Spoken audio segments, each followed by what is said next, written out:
ပါ grand charge လေးပါ grand charge မှာကျွန်တော်ဒါကအခုလောလောဆယ်ဒီကောင်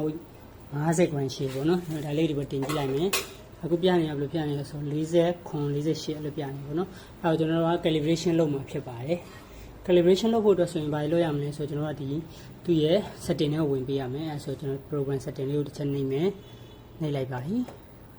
ဒါလေးကိုဖိထားပေးရမှာပါဖိထားပြင်ဒီမှာ000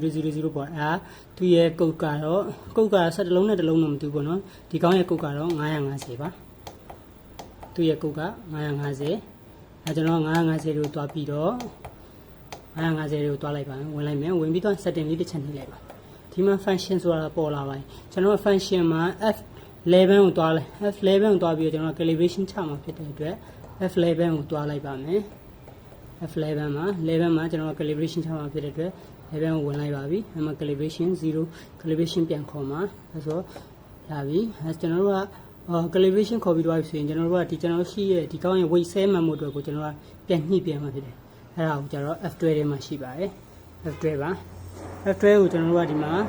ဒီဟာလေး setting ဝင်တစ်ချက်ဖိလိုက်ပါမယ်ဖိလိုက်လို့ရှိရင်ဒီမှာဒီကကျွန်တော်50 gram 50 gram ကိုကျွန်တော်ကဒီပေါ်လေးတင်လိုက်ဒီပေါ်လေးပေါ့နော်ဒီ weight chain နဲ့ပေါ်လေးပေါ့နော် weight chain နဲ့ပေါ်လေးတင်လိုက်တယ်အဲ့ရှင်မှဒီမှာ50ဆိုတော့ကျွန်တော်ရိုက်ချိန်ပြရပါမယ်50ဆိုတာလေးကိုကျွန်တော်က50ဆိုတာရိုက်ပြီးသွားရင် setting လေးကိုတစ်ချက်ဖိပေးပါဖိပြီးသွားတာနဲ့ကျွန်တော်တို့ကဒီ50ဆိုတာကို confine ဖြစ်ဖို့အတွက်ကိုဒီဟာလေးကိုလေးကနေပြီးတော့ set လေးတစ်ချက်နှိပ်ပြပါအဲဆိုရင်ဒီကောင်ကကျွန်တော်50ဆိုတာဖြစ်သွားပါပြီအဲ့ဒါလေးထုတ်လာရင်0ဒါလေးပုံမှန်ထုတ်လာရင်0ပါ0ပြီးရင်ကျွန်တော်ဒီကောင်လေးပြန်တင်ပြလေးကိုဒီမှာပြန်တင်ကြည့်လိုက်မယ်နော်ပြန်တင်လိုက်တဲ့အချိန်မှာဒီမှာ50ပါပဲဒါပါ50ပါအဲ့တော့ကျွန်တော်စိတ်ဒီ Semi Auto Plugin Base Set ကို calibration ချတဲ့ video လေးပဲဖြစ်ပါတယ်